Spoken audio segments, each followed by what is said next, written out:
I challenge you to a duel. In the past, this was an accepted option to resolve conflict. Hi, I'm Heidi Bonine. The very first Secretary of the Treasury, Hamilton, was killed because of this traditional method of resolution. Raymond Burr fatally wounded him because of their differences of opinions and methods. That is what conflict is. Conflict in the workplace is a disagreement between parties.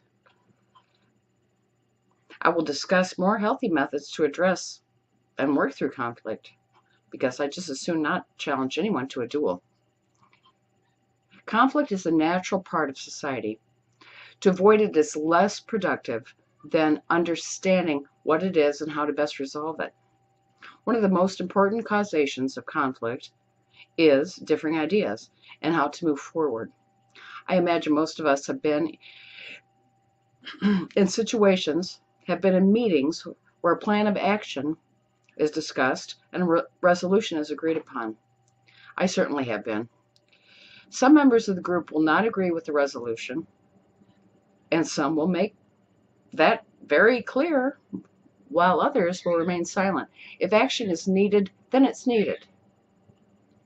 Being able to consider differing viewpoints that may or may not impact decisions will allow a person to at least feel as though they have been heard and their comments should be considered in the deliberation. Ask for their opinions. A need to feel included and that your opinion matters is important in avoiding conflict. I have encountered conflict based on disabilities. I worked at a facility, The Americans with Disability Act states facilities used by employees must be accessible and usable by anyone with a disability. One of the places I worked did not have wheelchair accessible bathrooms. Seems like something that should have been attended to before it was needed. The company decided to revamp the most popular restroom in the building.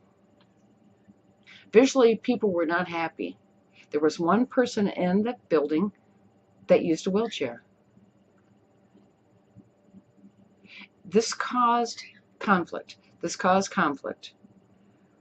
Because one associate was blamed for people to not be able to use their favorite and most convenient restroom. This should not have been.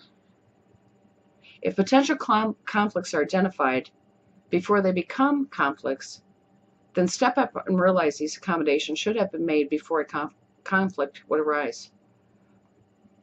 Another tip is using a conflict resolution committee, as used by many companies.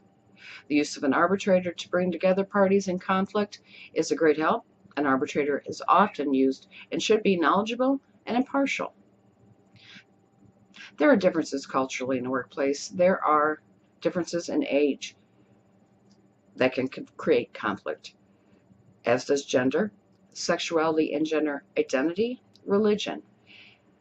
In a company's mission statement and code of conduct, there should be a communication and an understanding of these significant differences and how conflict, should they arise, will be addressed in a manner that is respectful of all employees and in adherence with the law.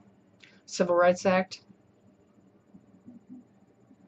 So what does this one do if these highfalutin ideas are not the issue? What if one just does not get along with another person?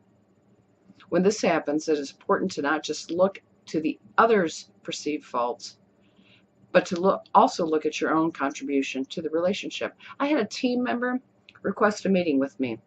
I didn't know why, but it turned out that she felt I had difficulty working with her. I had no idea. At times it helps to agree to disagree. It is okay to understand that there are different personality types and behaviors. What she was able to do is address her concerns to me directly, and years later, I still remember it. Conflicts will occur in the workplace and everywhere, really. The key is to work to prevent it at times, but at times it is productive. Conflict brings up issues that should be addressed. The key to resolution is communication, effective communication. Again, I'm Heidi Bonine, and thank you so much for your time.